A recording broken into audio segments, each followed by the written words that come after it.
Halo, jumpa lagi bersama saya dalam topik menuju Pilpres 2024. Satu hal yang menarik untuk kita mencermati adalah sosok Prabowo Subianto. Ya, oleh karena itulah, pada kesempatan kali ini saya mau mengajak saudara untuk mencermati narasi tentang Prabowo. Namun sebelumnya saya mohon dukungannya untuk terlebih dahulu mengklik tombol like, subscribe, aktifkan loncengnya, dan mohon video ini di-share ke teman-teman Anda. Memasuki masa kampanye, ya, ada narasi yang dibangun yang dapat dipastikan itu berasal dari kubu Prabowo Subianto, ya. Nah, narasinya itu dikatakan bahwa Prabowo itu uh, sudah punya segala-galanya, ya. Uang dia sudah tidak terhitung banyaknya, apalagi didukung oleh saudaranya, ya. Perusahaan ada banyak, ya. Jadi dari perusahaan itu saja sudah menghasilkan banyak uang. Jabatan dia punya, ya, baik sebagai ketua umum partai maupun di jabatan ormas lain pun dia ada, ya. Harta bergelimpangan, ya, tak terkira itu. Jadi artinya bisa dikatakan Prabowo sudah mempunyai segala-galanya. Nah, lalu dari sini dibangun pertanyaan, ya, untuk apa sih Bu jadi presiden? Apa yang mau dikejar Prabowo? Ya, kalau dia sudah punya uang, perusahaan, jabatan, harta, apa yang mau dikejar Prabowo? Tentulah di balik jabatan presiden itu yang dikejar Prabowo itu adalah kekuasaan, ya. Nah, lantas dari sini muncul pertanyaan lanjutan, ya. Nah, kekuasaan itu untuk apa? Untuk siapa?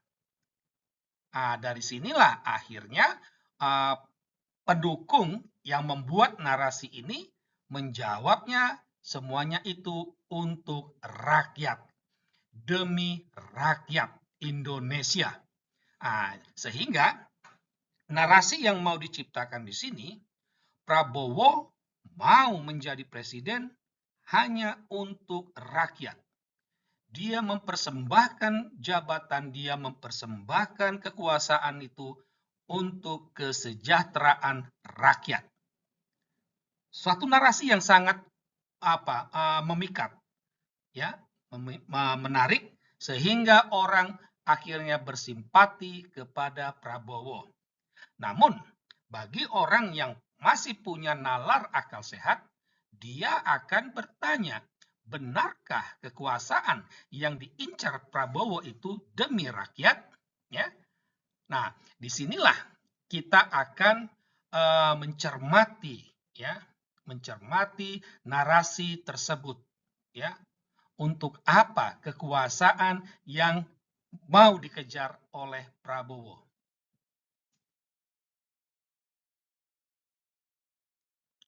Nah, jadi pertanyaannya, benarkah Prabowo itu berkuasa itu demi rakyat? Dia mau menjadi presiden itu demi rakyat. Terus terang, ya, saya pribadi sangat meragukan itu. Karena apa? Pertama, sangat minim rekam jejak Prabowo itu demi rakyat. Yang terjadi justru sebaliknya. Demi rakyat, rakyat itu demi ambisi pribadinya. Itu. Ini terjadi. Kenapa? Ya, kita sudah paham kalau Prabowo itu dikenal sebagai penjahat HAM, pelaku pelanggaran HAM terberat. Jadi dia melanggar hak asasi manusia yang paling berat, menyangkut hidup manusia, menyangkut kebebasan manusia. Jadi orang ada yang melihat Prabowo ini ancaman bagi kebebasan individu. Dan kebebasan itu adalah hak. Jadi Tidak ada, belum ada rekam jejak Prabowo ini demi rakyat. Tapi justru sebaliknya, rakyat dipakai demi ambisi pribadi. Selain itu juga, jika memang Prabowo itu pengen jadi presiden demi rakyat, ya tidak harus dia menjadi presiden. Selain itu dia harus tahu diri, sadar diri, usianya sudah sepuh. Ya, mboknya kasih kesempatan kepada orang yang lebih muda dari dia, yang juga berkualitas. Misalnya seperti Ganjar. Ya. Jadi kan kualitasnya kan kurang lebih hampir sama nih. Tetapi dari segi usia, Ganjar lebih muda. Kalau betul Prabowo demi rakyat, dia harus sadar diri. Dia mundur karena usia sudah tua. Jangan sampai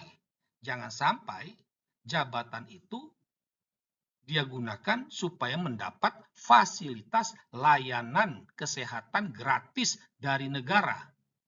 Dan uang untuk itu dari rakyat. Ya kan? Kan terbalik. Jadi artinya tidak harus jadi presiden.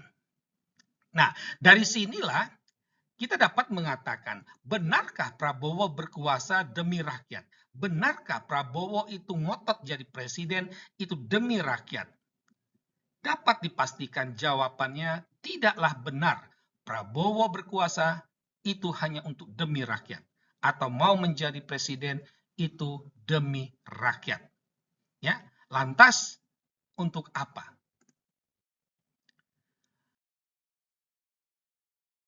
Nah, untuk apa Prabowo mau menjadi presiden? Begitu ngotot jadi presiden. 2 kali kalah dalam Pilpres. 1 sekali sebagai wakil presiden. 2 sebagai presiden. Kalah, tetapi masih tetap ngotot. Untuk apa? Ya, dapat dikatakan Prabowo mau jadi presiden itu hanya karena untuk berkuasa. Jadi kekuasaan itu untuk kekuasaan itu sendiri. Ya. Karena ya mungkin salah satu ambisinya kan dia memang ingin berada di atas. Ya, ingin berkuasa. Untuk menyenangkan kaki tangannya. Jadi di sini tampak ada hubungan mutualisme antara Prabowo dengan loyalis dia. Ya. Baik yang itu ada di partai maupun yang ada di luar. Bukan menjadi rahasia lagi kalau Prabowo itu sangat gemar untuk memberi posisi jabatan. Nah, jadi kalau seandainya dia menjadi presiden, maka orang-orang dekatnya itu akan mendapatkan jabatan. Itulah yang membuat mereka begitu ngotot memajukan Prabowo sebagai presiden.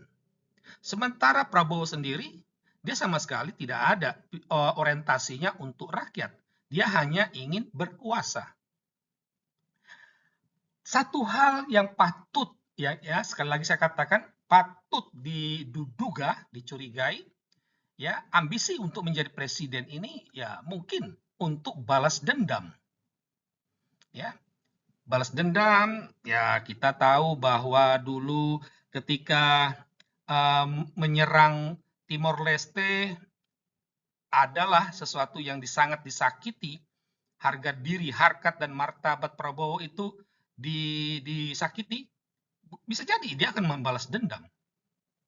Atau kepada para orang-orang yang senantiasa mengkritiknya. Nah, jadi ini kemungkinan. Nah, dari sini apa yang dapat kita simpulkan? Narasi Prabowo mapan itu hanya membangun persepsi Prabowo tidak butuh jabatan. Kekuasaan dikejar demi rakyat agar warga jadi terpikat. Demikianlah cermatan atas narasi tentang Prabowo. Sekali lagi, jangan mudah terbuai dengan narasi indah yang dibangun oleh orang. Sekian dan terima kasih.